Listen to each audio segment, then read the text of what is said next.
Yo, what's up, everybody? Welcome back to another episode of the Think Big podcast. It is episode 89, which means it is week 89 every single week. I got to say congratulations to Sam. Congratulations to my other co-host for making sure that the show continuously keeps going. Also, I think we got a little bit of feedback in the background. Not sure where that's coming from, but I think we just got rid of it. We're good to go. Sam, how you feeling today, bro? Dude, I'm feeling super good. I'm excited. 89. Dude, we're 11 out from 100. That's huge. That's freaking huge. Like most people don't even make it to like 5, and we're about to be at 100 soon. I have no idea what we're doing with our lives at this point. We just love podcasting. Dude, I'm super stoked because every time we do this, every week that we come back is another week that someone who is trying to do the same thing that we are didn't make it. They didn't crush it and they just couldn't hang. It's not that I'm trying to compete with anyone, but it's like these are the wins. These are the small wins every single week that matter huge and pay off huge. So, dude, props to you. Props to you for being an absolute badass.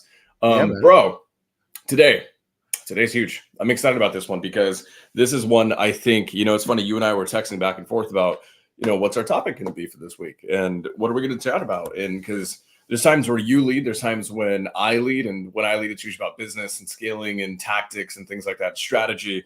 And then when you lead, you kind of really like to dive deeper into the brain and the mind and what makes us all tick.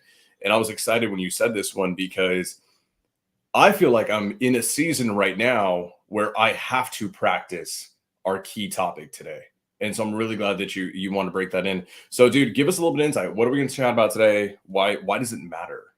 Yeah, we're chatting today about delayed gratification. And this is, if there were one characteristic that ultimately defined an entrepreneur, it's going to be this: it's delayed gratification. It's the ability to keep yourself in the fire longer. And the reason I want to talk about it is because people logically know this, but I think it's one of those lessons you learn, you hear about. And then when you step out into the real world to run your business, to get your real estate business off the ground, to do all the things, you are a part of social media. You are part of reality. You're a part of networks.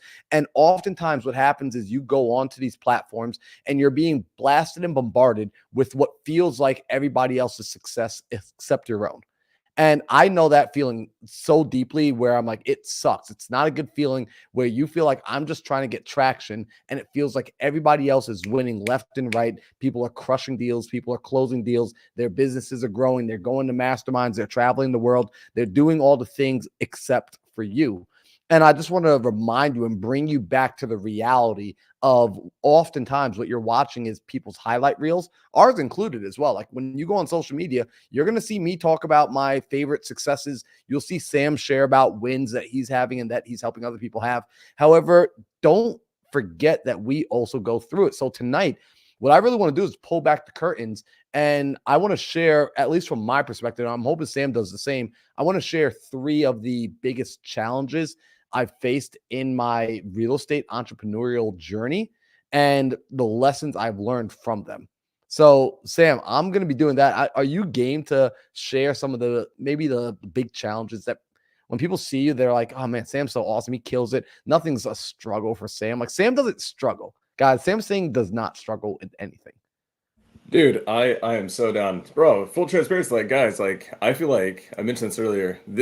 I'm into one of those seasons right now, bro. Like we are like the stuff that we have to do, the delaying of the gratification that we need to do over the next 3-4 months is going to be huge. And like, dude, it's one of the biggest tests. I would say up until now, I'm just shy of 3 years into this game.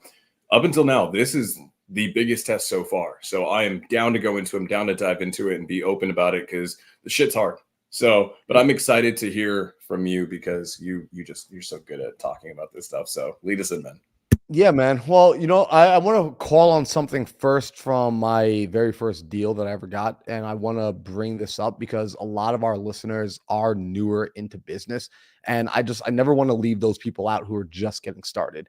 And so, for a quick backstory for the people that don't know, when I got started in real estate, October of 2019 is when I got started. So, we're coming up on almost 5 years now. At this October, it'll be my 5-year mark from the day I found out what real estate is, found out about this thing called wholesaling, and just started getting after it. And if you know that timeline, COVID is what followed right after October 2019. So the world shut down in such a major way.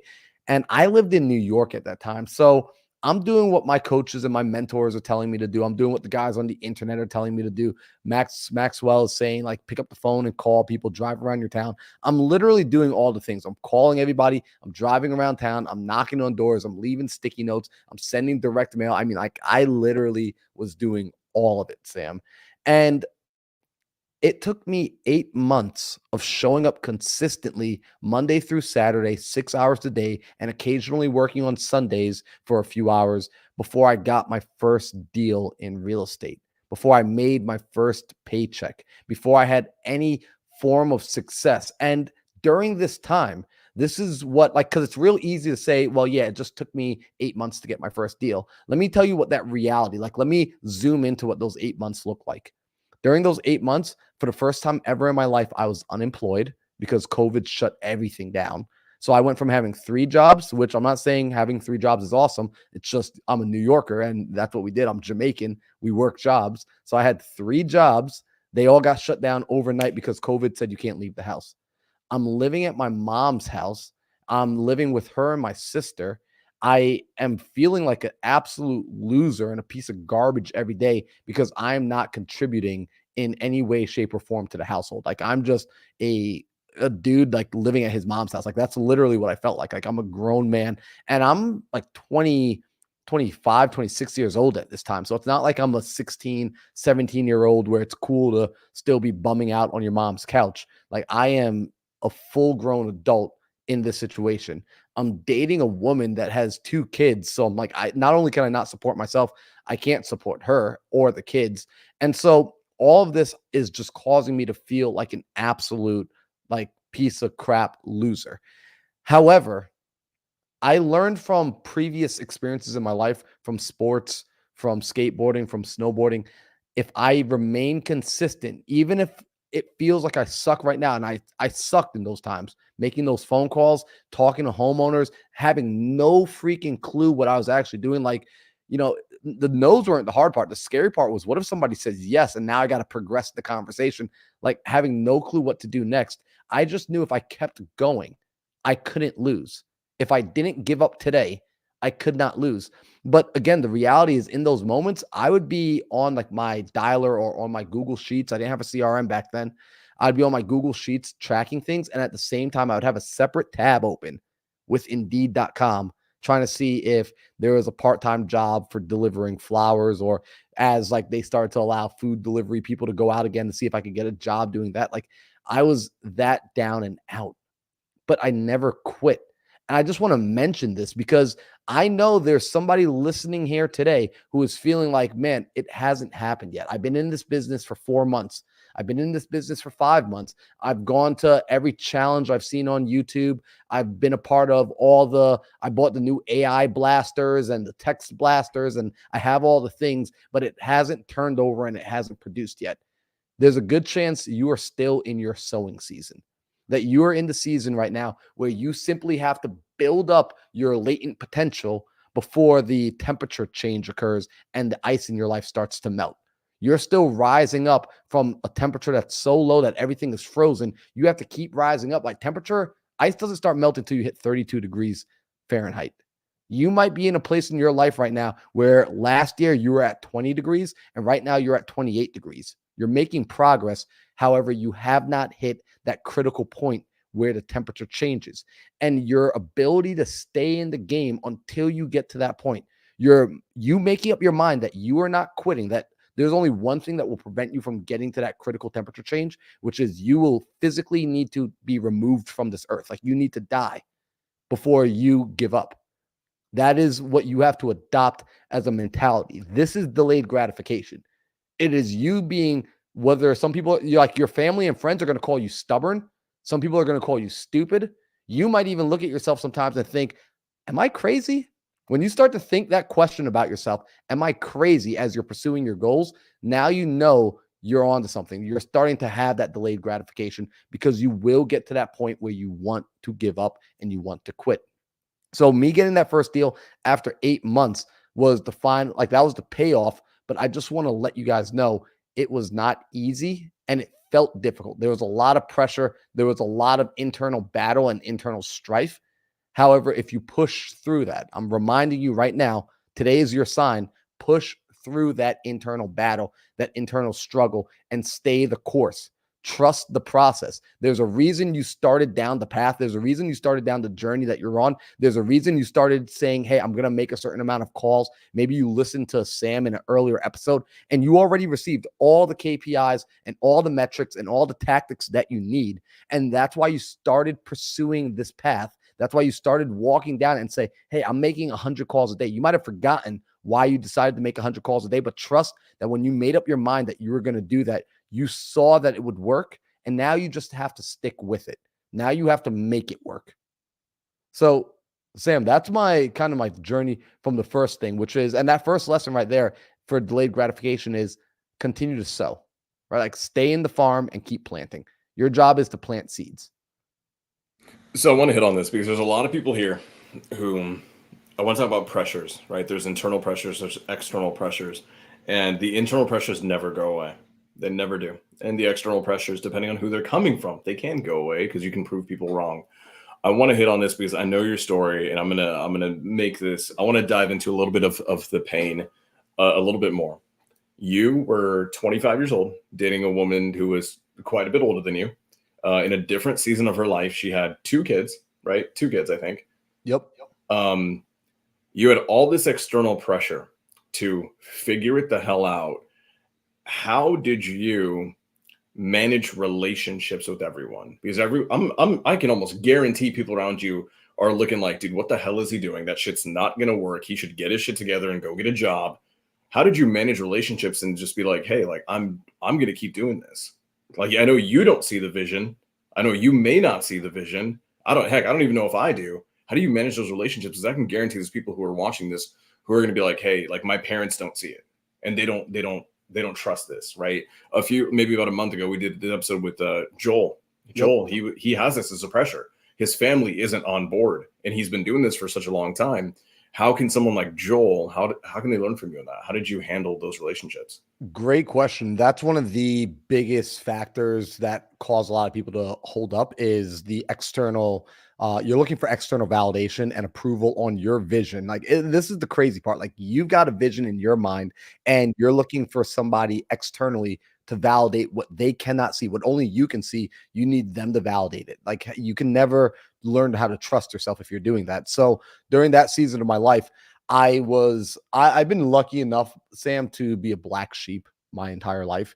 I was the kid that grew up in a predominantly black neighborhood that got sent away to a private school at the, age of like 11 or 12 years old. So I got introduced to white culture at that time, which showed me a brand new world. I mean, like white people are different, bro. And you know this. And like just from like a cultural standpoint, it was totally different from the Jamaicans and Trinidadians I grew up around. So when I got introduced to that culture, I got introduced to new music, introduced to new hobbies, introduced to new activities. And so at a young age, I was beginning to do things that made me an outsider amongst the people around me. And so I got a lucky experience when I first started skateboarding. I promise you this comes full circle. When I first started skateboarding in the 6th grade or 5th grade, I'm sorry, I had this experience of the kids in my neighborhood try to jump me. Like they actually physically chased me out of the neighborhood. They were trying to grab me to beat me up. And they physically, like I outran them. They chased me out of my own neighborhood, telling me that we don't do that kind of stuff. We, as in black people don't do that stuff, right? They used harsher language than that, but I'm trying to keep it PG-13 here. And so this caused me when I loved skateboarding, Sam. I was like, I'm not giving up the thing that I fell so deeply in love with. Like skateboarding was the first passion I ever picked up for myself. Like that was my hobby. You're not stealing this from me. Like this is my thing. No one else has it but me. And so I would walk the train tracks behind the neighborhood to get out of my neighborhood to go into Malvern, to go into Limbrook, the white neighborhoods where I can go and skateboard at peace and not be bothered except for by the cops, because that's a whole nother story. And so I do this for years. I progress as a skateboarder, get really good, and come to high school. I'm back into public school. I'm back in the predominantly black community. I'm still staying true to skateboarding. I feel kind of like Lupe Fiasco, where I'm just kind of kick pushing around by myself, slowly start building up a little crew. And Lil Wayne Lil Wayne starts to rap about skateboarding and he starts to get into skateboarding. And Lil Wayne is a massive voice for the culture. So what happens? All the other kids start getting into skateboarding. And the fascinating thing, one day after school, they all come up to me, all the same guys and girls that were making fun of me, that ran me out of the community, literally stopped me and said, "Hey, can you teach me how to skateboard?" Bro, in my mind, I'm going crazy. Like, wait, what? Do you guys not remember what you did to me? I've held on to it all these years. Like, I'm not bitter about it, but you haven't even apologized to me yet, and now you're asking me to show you how to do this. And what that taught me was, holy crap, I can't base my decisions on their fleeting emotions, on the whims and woos of the random people in my life. I have to make decisions based on me. And they might hate me now and they'll come around to love me in the future. But either way, it doesn't matter as long as I enjoy what I'm doing. So when it came time to step into entrepreneurship, I'm fortunate to say I didn't really give a damn about what the people around me thought per se. And also at that point in time, I had already conditioned much of my network, much of my friends and family to accept that this is who I am and I do things a little bit outside the box.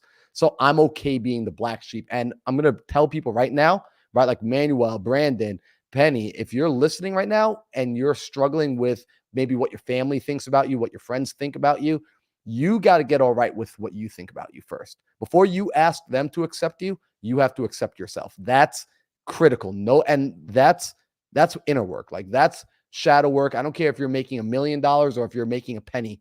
You got to learn how to accept yourself if you're going to be all right in this world. So, Sam, I hope I answered the question. You did. I'm actually curious on this one too. Who was your fit? Did you have a favorite skateboarder back in the day? Was it knowing you? I'd imagine you would. Wait, no.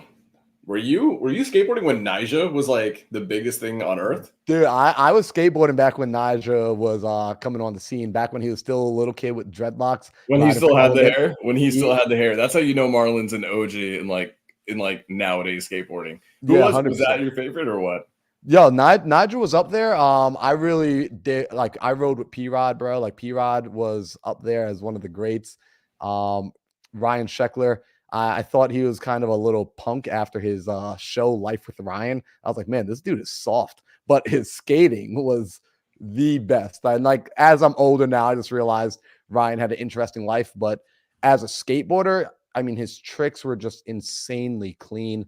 One of my favorite to watch. So Ryan Sheckler, P-Rod, and Nyjah Houston, he was the man too. I definitely enjoyed watching Nyjah. And this kid, Chaz Ortiz, a little lesser known, but he was a local kid out of Brooklyn, young Spanish kid, hit the scene and just started demolishing the X Games.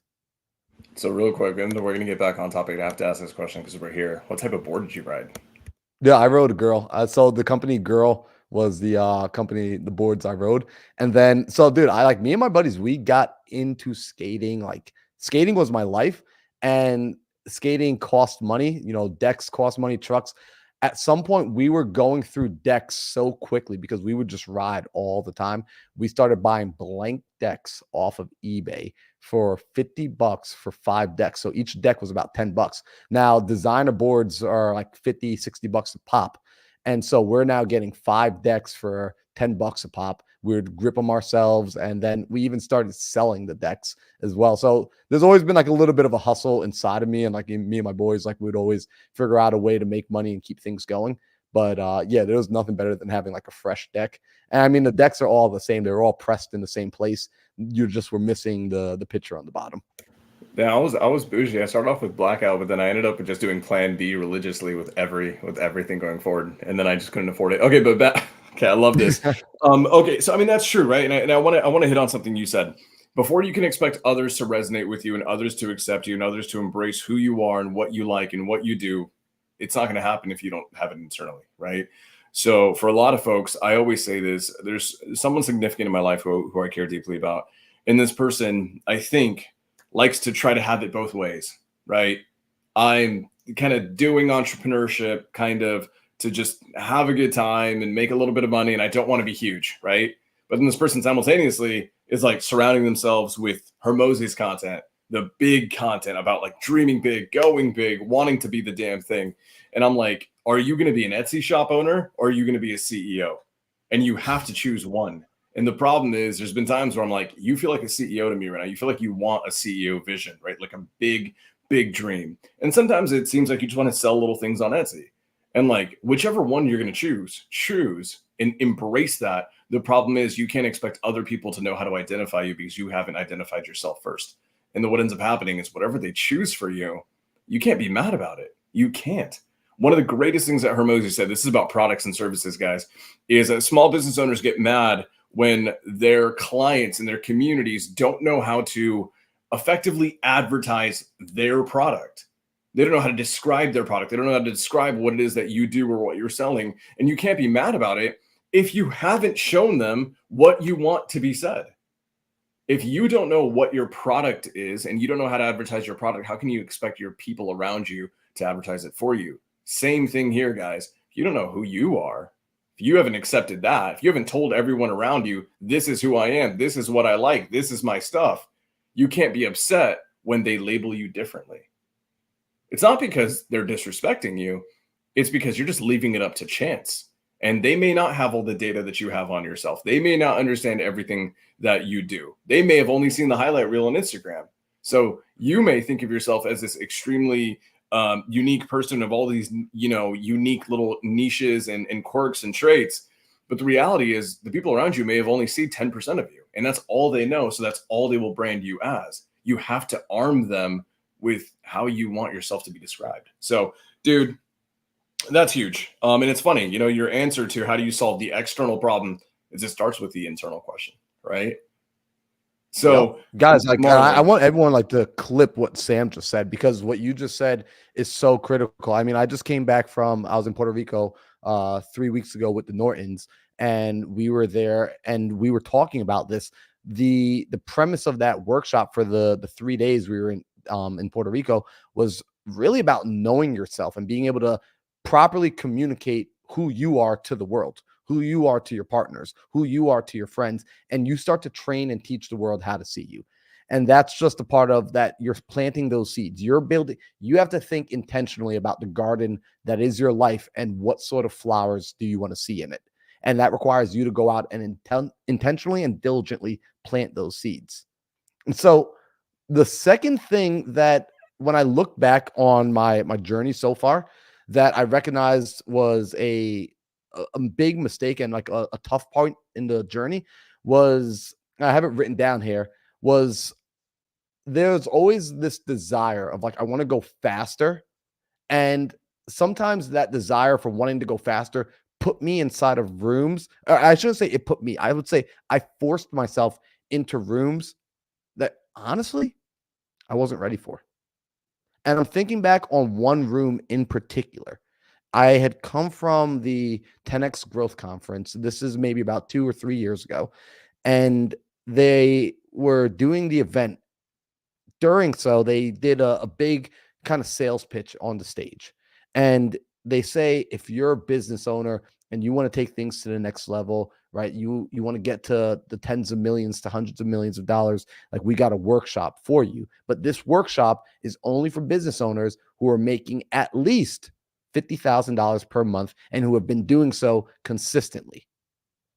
And I'm like, I'm making like 10 grand a month. Like, I'm doing that somewhat consistently, like 10 grand a month, but freak, like 50 grand. And like, I make up my mind that, you know what, this ain't for me. But my friends, they decided that like, not that they were going to go, like they so much decided so that Sam, they came back into the room and they're like, cool, I'm registered for August 18th. I'm like, wait, what do you mean you're registered? Like me getting FOMO. It wasn't that this is what I needed right now. It was, I had FOMO. I was worried about missing out on somebody else's opportunity. I was worried about think about like how crazy this sounds. I'm so caught up in where they are in their race and I'm trying to run their race right now that I sign up for something that I'm not ready for. And so I register for this thing and this thing was not cheap, right? This was a $40,000 event for a 2-day workshop. That's $20,000 a day. That's not cheap. I had no business being in that room. Did I get value from being in the room? Yeah. But how much of that value was I able to implement on? Probably 1%. Could I have spent the money somewhere else and gotten a better ROI by being honest about where I was at? Absolutely. And this is a part of that delayed gratification. And so, like this lesson, I like to call it be where you are. Right? Be where you are. It's okay to be in a like I've learned the cash flow quadrant with Robert Kiyosaki, right? The E, S, B, and I. And at some point in everybody's journey, you're going to be in the E quadrant. At some point in your journey, you're going to be in the S quadrant. At some point in your journey, you're going to move, hopefully, into the B quadrant. And then you're going to move it down into the I quadrant. But while you're in the B or the E quadrant, operate to your fullest potential in there. Maximize and gain all the experience out of it, and then move over into the next quadrant. And then when you're there, be there, maximize it, and then move over to the next stage. And it's funny, Hormozy talks about this. He talks about how when you're in a season of you got to hustle, you hustle. And then when you delegate, he's like, you don't delegate so you can sit on your ass and do nothing. You delegate so that you're able to now successfully move up the rung to the next step on the ladder. And now you're going to work your ass off at that step until you're ready to delegate that off and hand that off to your next leadership and then move up the rung to the next ladder. He's like, but at no point are you skipping steps. You're just getting through it faster. You're doing the reps faster. And by showing up and being where you are, you will be able to put more into it. So it's now you're not just like the kid like that I went to college with. Like the kids I went to college with, they were the kids that they would show up. They were physically in the class, but their minds were somewhere else. So although they were there in the room with me, they weren't getting the same experience I was getting. They weren't getting the same knowledge I was getting. If you're going to be in the room, be in the room. If you're going to do the work, do the work. If you're going to be in this stage of your life, if you're in the hustle season right now, be in the freaking hustle season. Go out and grind your ass. And guys, I'm saying this as much to you as I am saying it to myself. Right? Like it's like one of my mentors like to say, it's like I'm getting excited right now. You can probably feel my energy is lifting up a little bit because I'm trying to talk to my past self. Like I'm hoping the past Marlon can hear the current Marlon, and then it will make the future Marlon even happier because we are on the same page. And so be where you are. That's my lesson there. Lesson number 2. Dude. God dang. Guys, keep dropping your questions in the chat. I'm making a note of it. I don't want to stop Marlon because he's got this framework that's amazing.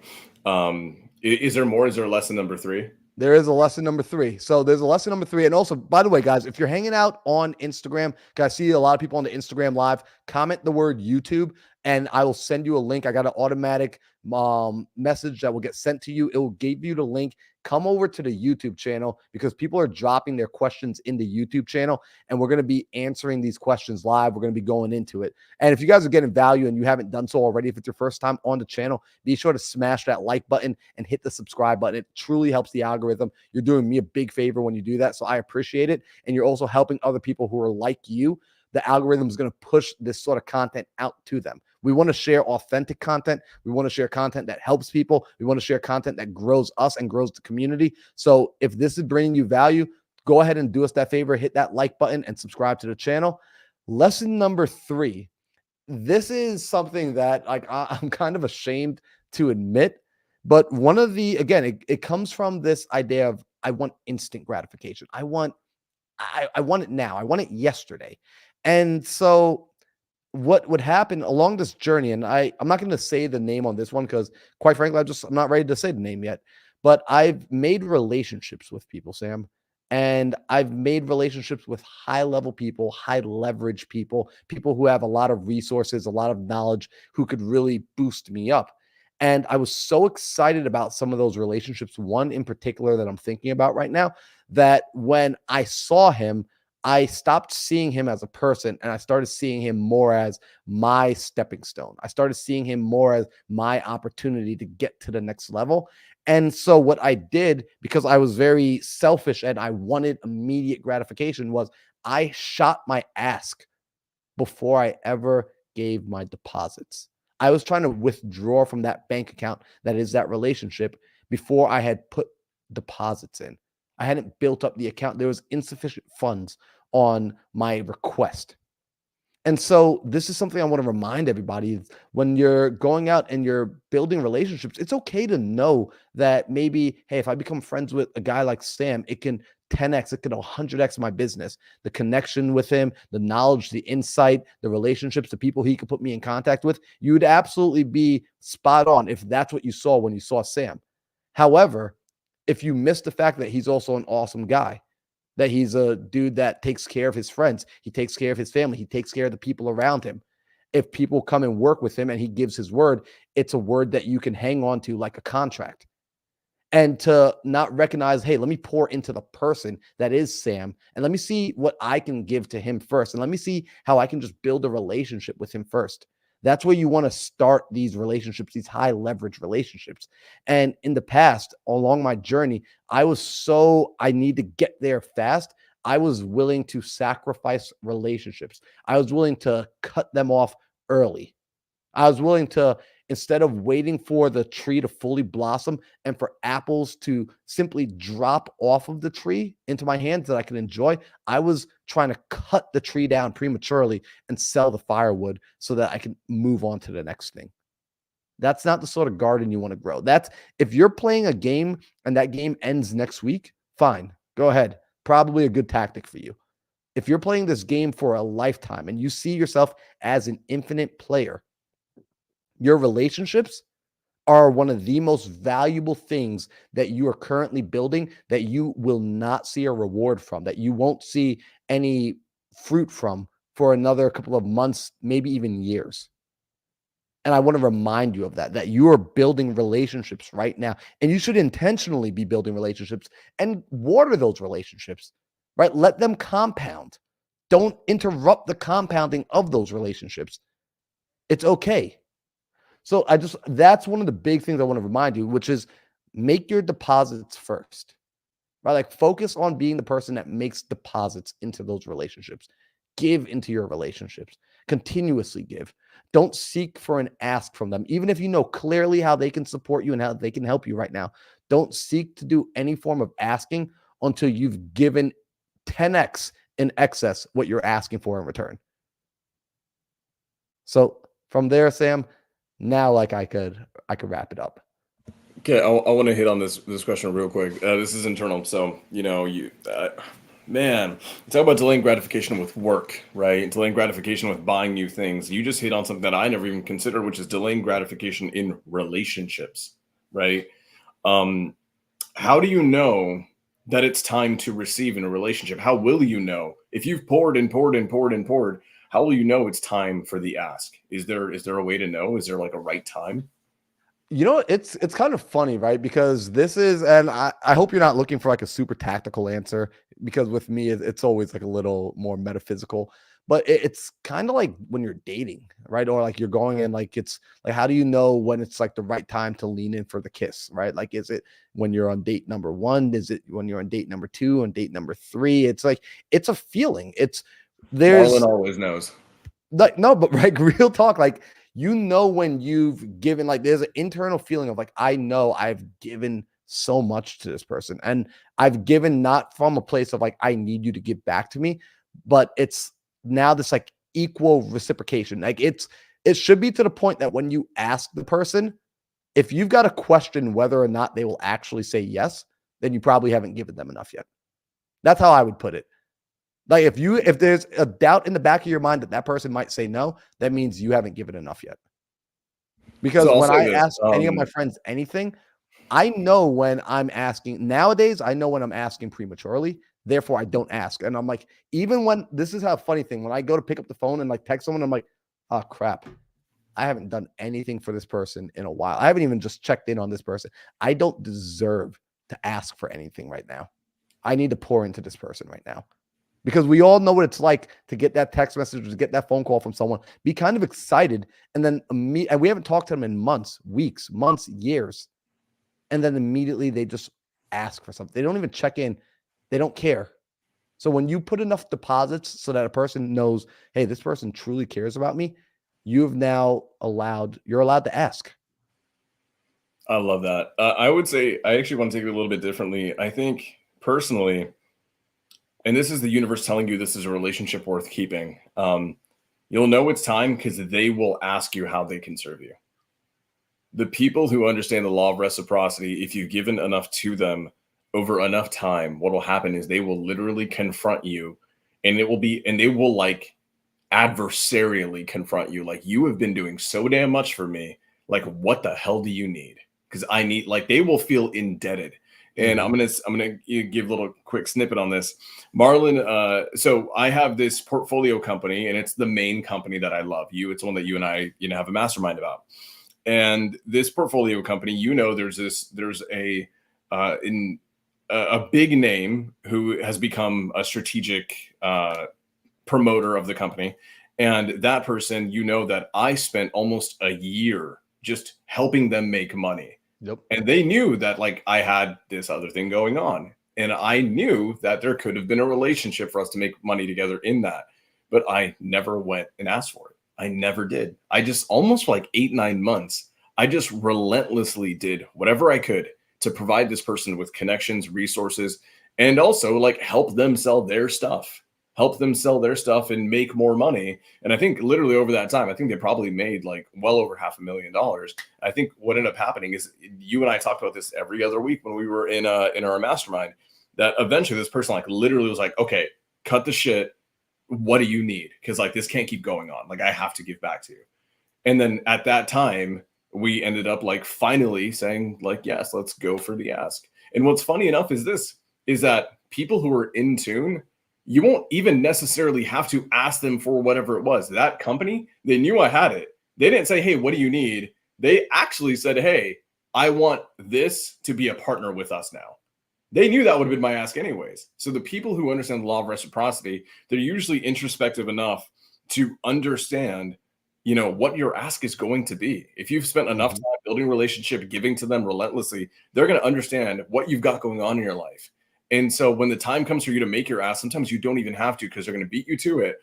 And they already have a good inkling of what it is that you need in your life. And they're very often just going to serve it and say, cool, I know what you need. And that's exactly what happened.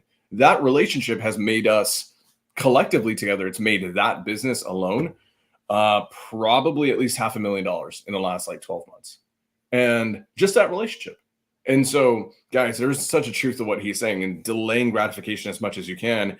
And the cool thing I realized is this, man: the further you delay gratification in relationships, the stickier that relationship ends up becoming. Yep. When the ask comes, right? When the business partnership comes, when all these things come, they last longer. They're more potent. They have more viability, right? And it's because you just poured and poured and poured. And I love that you said that, right? You make withdrawals.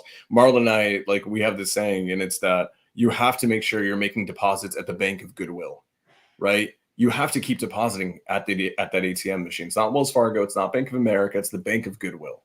And then understand that as you're doing it and you don't touch it, like, guys, it's one of the greatest wonders on earth is compound Yep. interest. One of the greatest things on earth. If you just don't touch it, you come back to it a year later after you've just been giving and giving and giving. What's going to end up happening is you thought you gave 50 times, but it's compounded. And now your withdrawal amount, it's not 50, it's 1,000,000. And that's when you can strike, right? That's when things can become really powerful. So Marlon, I want to hit on this. I love that you went into that. I think it was Brandon asked this, and this is, I think Brandon may be going through this right now.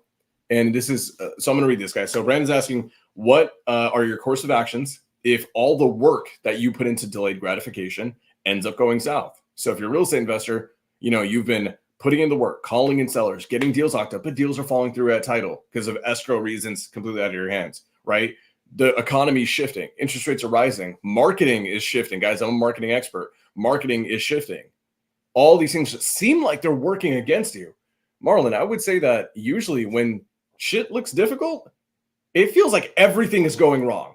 It's not just like one thing went bad. I had a day like this the other day, man, where like I woke up, we got bad news, and I was like, well, you know what? It's over. 2 hours later, I got other bad news. 2 hours later, I got other bad news. And by 4 p.m. that day, I was just waiting for 3 extra like kicks when I'm down. Because when stuff goes south, it feels like it keeps going south. When you're trying to delay gratification, when you can't see the light at the end of the tunnel, do you have any critical recommendations that people, like, maybe tactically, that they could do to help realign them, recenter them? What do you Yeah. think? Yeah, man. So when and this has happened, like this is gonna happen when it rains, it pours. That's the whole concept here. That like when it does start going bad, it goes real bad. And in that moment, one, trust in your rituals and trust in your routines. If a part of your routine and your rituals is, hey, each day we've got to make a certain amount of calls and we got to do a certain amount of follow-up and we got to do a certain amount of underwriting, still go through the process of doing the things that you're supposed to do. I can't emphasize this and stress this enough. It's those bad days are actually good days, right? Because I'm going to use an example that everyone's familiar with, and we're going to talk about working out, like physically working out your body. There are going to be some days you go into the gym and you're going to feel like Goku. Like you're going to feel like a Super Saiyan. You're going to feel untouchable. You could take on the world. Everything is light. Everything moves easily. And those days are awesome. Holy crap. Those days are amazing. Then 80% of the time, you're just going to feel like a normal human being going through the effort and doing the thing. But some days you are going to show up and you are going to feel fat. You're going to feel slow. You're going to feel sluggish. Everything feels heavy. I mean, like breathing is an exercise to you on those days. But guess what? I would actually say those days are more important than the days where you feel like Goku. Because on those days, what you're actually doing without realizing is you're continuing the compounding. And check this out. This is how interesting things are. Let's say you start with a base of 100. I just want you to understand this from a numbers perspective. If you go from 100 up to 150, right? Like that's a 50% increase. Okay, awesome. So let's imagine we go up that high. So 50% increase to get up there. If I lose and go back down to 100, right? Like I didn't lose 50%. I'm losing actually, it's going to be closer to 70%. I'm sorry, I'm doing this math wrong. 70%. I got to go back and redo the math now in my head because I don't want to give people the wrong numbers. I know there's going to be a mathematician on the side. But effectively, what you got to pay attention to is it's harder to gain and it's easier to lose. And when you lose exponentially faster. So on those days that it feels like it's not working, the deals are falling apart, the escrow's not going through, title company's not happening, still stick with it. Stay in the fire, stay in the game longer because you're going to learn lessons in these moments as well. Yesterday, I had a gentleman come on my podcast, Danny McBrin. Shout out to Danny. He just recently closed his biggest assignment yet, $250,000 assignment on a mobile home park. Insane. And they rip deals out here, like in the Arizona market. Like they're an actual 7-figure wholesaling operation that is vetted, legitimate, doing their damn thing. And yesterday, Danny and I talked about this. We talked about the fact that when you're getting your teeth kicked in, that's actually the learning process. That's actually the growth part. That's actually where the opportunity lies as an entrepreneur, because that moment of I want to quit, everybody feels it. I feel it. Sam feels it. Alex Hermosi feels it. Your favorite entrepreneur, I don't care who you want to name, they all feel it. However, the difference between them and everybody else, the professionals, we push through those feelings. We push through those moments. We stay in the game. And so if you want to separate yourself and if you want to come over onto this side of the fence, the honest truth is you've got to figure out what you need to do in order to stay in the game, stay in the fire. And for me, I do something really simple. I go back and I reread my goals. I have my goals written down. And when I start getting into a low point, because it happens, I go back and I reframe my mind and I repoint myself in the right direction because direction matters more than speed. And then there's bits of content that I know if I consume this content, like there's a podcast that I like to listen to, there's certain videos I like to watch. If I go and I re-listen to those videos or re-listen to those podcasts, they put me back in the right state of mind. They will stop me from spiraling down. They will stop me, catch me, and push me back up. That's the most important thing. Direction matters more than speed. And if you've heard me say that once, you've heard me say it a million times. Direction matters more than speed. So that's my answer for Brandon. I love this. I want to hit this tactically, semi-tactically. Anytime you feel that way, guys, you guys notice this. I firmly believe focus and attention are some of the most important things on earth, and they're hard won. It is anyone that's ever been in a mode of creation will understand that focus is difficult to achieve, and once you have it, it is critical to not let it go. It's just Marlon, you understand this. You do this a lot where you will openly be with me like, hey man, like Northwest talk can't talk right now. I got to ride this wave because I've got it. Focus is hard won. And what ends up happening is this, guys. It is so easy to stay focused when things are going right. It is so easy to stay on your path, on your goals, in your whatever your war path is. It is so damn easy to stay on it when you're seeing the results. You're getting affirmed, right? That this is the right thing, that I'm on the right path, that this is the path to the promised land. And when shit starts hitting the fan, when stuff goes south, when deals fall through, when out of nowhere your quarterly projection of $250,000 jumps down to 30,000 and all your best people quit on you, this stuff happens, right? When it happens, you start to feel like I'm not on the right path. Someone else is. And then here's what's critical, man. This is when shiny object syndrome gets people the most. This moment is when the woman in the red dress is the most beautiful. She is the most attractive. She has all the right curves in all the right places. And it's because you are looking for an out. And what I want people to realize, and I've understood this by auditing myself, is that when things go right, dude, I've been in moments, you know, in my business where I'm like, bro, shit's working. We made a ton of money. We just became $1 million business. I don't care what anyone tells me. Anyone can say that they've got the next best thing. I don't care. It doesn't matter because it's working. And then the next day, it could all fall apart. And then I'm like, man, is that still the next best thing? Because he's crushing it over there. I'm seeing the highlight reel. It's the woman in the red dress. And just because they're on a high doesn't mean that you have to jump off the ship. Doesn't mean you have to steer off your war path. So I want you all to understand this. When you enter these moments, things that other people are doing will look more attractive. Okay? And the reality is they're just as effective as what you were doing. And whatever they're doing, it may work, but it'll only work as long as they keep staying in it. Because there's going to be a day when all their shit falls apart too. And they're going to look at you and what you're doing. And what you're doing is the woman in the red dress. The key is always stay on it and have the self-awareness to check your emotions at the freaking gate. And understand right now, shit doesn't feel good. Right now, I feel vulnerable. Right now, if I see an out, my body, my mind, right? It's fight or flight. Your body, your mind will want you to flee to the next best thing that seems easier. The reality is we chase outcomes. And guys, this is funny because from a sales perspective, we very often want to sell the outcome to clients or to our prospects or whoever we're talking to. But the reality is you shouldn't want to chase outcomes because outcomes are the byproduct of processes and repetition and cutting your teeth against the wall. Like that's the reality. So when you guys are in these moments when shit is completely all over the place, when none of it feels good, when your entire family is like, dude, it's not working, time to go back to school, time to go and get a job, time to go and stop wholesaling and do flip or whatever the heck it is, you just have to remember that everyone who succeeded gets to this exact same point.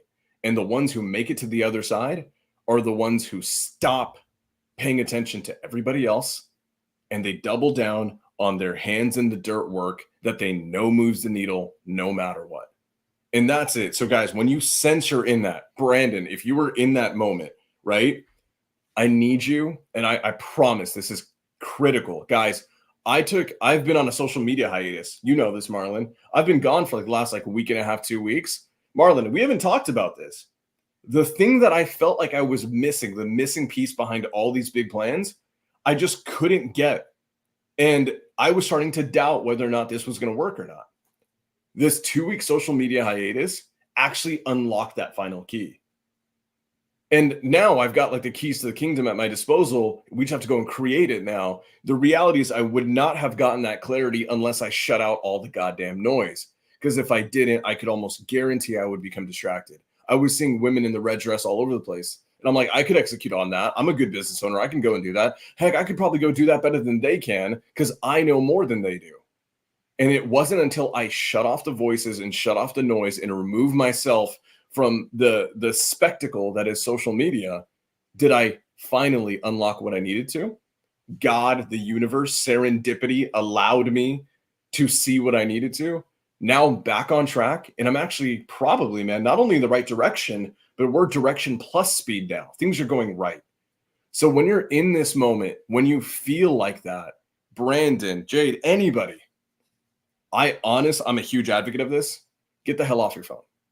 Stop paying attention to what everyone else is doing, because it will steer you off course. That's huge. That's my thing. That's huge for me. And I know I'm going to go a little bit over the hour because I do want to follow up on this, because I agree 1000% with what Sam is saying. And shout out to everybody in the chat. Jade said, yup, red dress means danger. Like, that woman in the red dress absolutely means danger. And I want to kind of give you guys a heads up on, there's a woman in the red dress hiding that you sometimes don't even realize is there. And that woman in the red dress comes in the form of your mentors and even some of your closest friends who mean the best for you. This is the funny thing, guys. Like, when you get committed to your dreams and you're committed to what you want to build, you have to be able to stand up for that dream.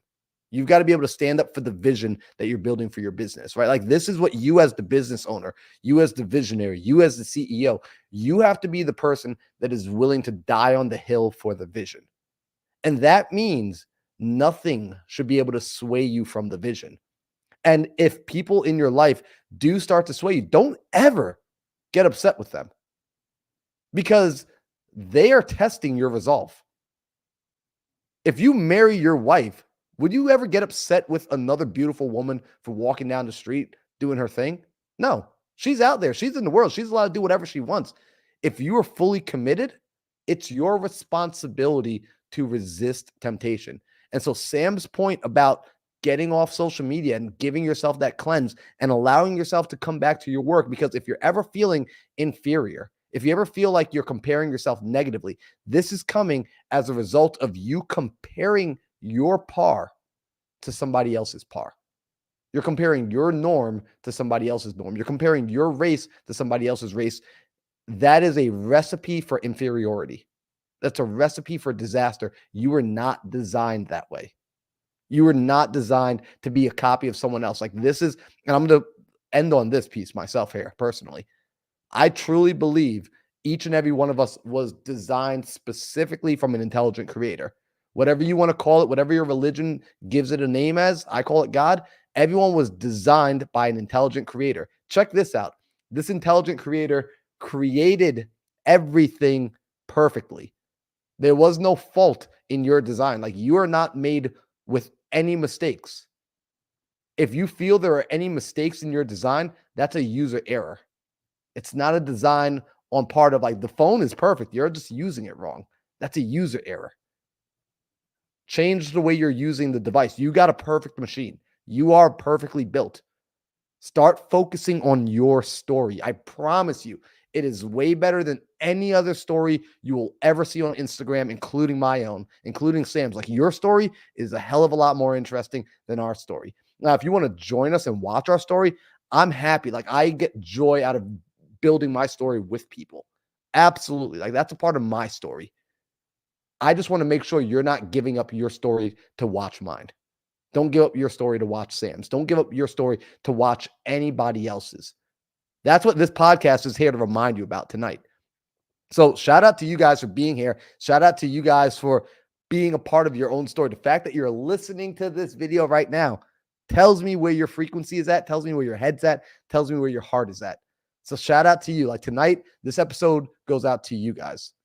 You're practicing delayed gratification. You're staying in the game, and you're an infinite player. So continue. This is another day that you could say, cool, we're continuing the streak. We're continuing the story. So, Sam, anything we want to say before we wrap it up and we call it a night tonight? Yeah, dude. Guys, I want you guys to understand this from the most in your face answer. We're practicing delayed gratification right now. We're 89 weeks in without miss. 89. We're about to be at 100. We'll eventually hit 200, 500, 1,000. We don't stop because it's an infinite game. Marlon, dude, you dropped so much damn fire today. Guys, my final thing is this. No matter where you're at, understand your path. It's your lane. It's your pace. It's your race. And spot that woman in the red dress a mile away. Avoid her at all costs. She's not there to serve you. Marlon, they got dues to pay, bro. What they got to do? So, guys, I mean, here's the thing. Tonight, I see it. I see Victor in the chat. I see Karen. I see Brandon. I see Jade. I see Crystal. What up, Crystal Frangos? These are all people that we know, we love. You guys have been here before. You're subscribed. You leave comments. You leave likes. So I appreciate that immensely. Here's what I'm asking you to do tonight. I really want your help on this because I've been personally going all in on the YouTube channel. Anyone that's been on the YouTube channel the last couple of days, you've been seeing that I've been uploading fresh content each day, being recorded that day. We got a videographer, we got a podcast studio, we got all the fun things. Do me a favor. If you got any ounce of value tonight, and just be honest, if you didn't, no worries. But if you did, if you got value tonight, I'm asking you to share this episode right now with a friend. I want you to send this out to a friend, send it to one friend, send it to 3 friends, send it to 10 friends. But I want you to share it with people that you're excited to share it with. It's like, yo, I need you to watch this episode. Check this out. This is what I do all the time. I have a group chat with Sam. I got a group chat with a couple other guys where when I listen to a fire podcast or when I'm reading a book or I come across a line, I'm like, yo, you need to check this. In fact, yesterday, Sam, I sent you a YouTube video. It's like a 2-hour long YouTube video. And I was like, bro, we got to watch this.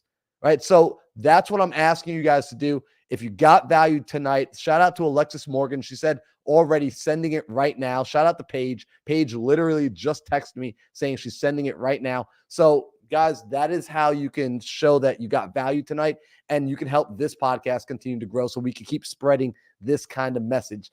Without further ado, though, we're going to bounce out of here, guys.